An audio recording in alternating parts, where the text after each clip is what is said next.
In this tutorial, we are going to learn about two events such as node grab started and node grab ended. For the response, we will be using apply scene state. In other words, I want to grab the VR controller model inside the VR viewer.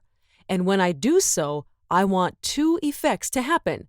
First, a laser beam will be projected from the controller once I hold it. Second, when I let go of it, the laser beam will turn off immediately. So let's begin. For the first effect, select Node Grab Started from the Events section. To make your specific object grabbable in the VR viewer, select it from your scene.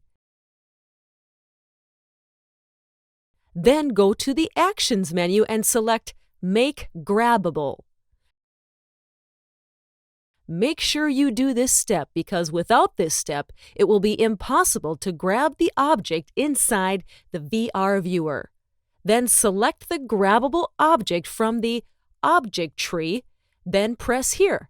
As you can see, it has a special icon for faster identification. We already have created two scene states to control the laser beam. Select Apply Scene State from the Responses section. Then select Scene State Input. And while it is still selected, click on your object scene state from the Scene States tab. You will notice that it has been assigned automatically. Now connect the blocks together. For the second effect, select Node Grab Ended event, and again from the Object tree, select your grabbable object.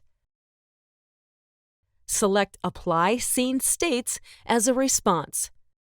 You can drag and drop your scene states directly into the Training Builder. Finally, connect the blocks together. Let's check if our flows are working properly. Go to the Viewer menu and select Show in Viewer.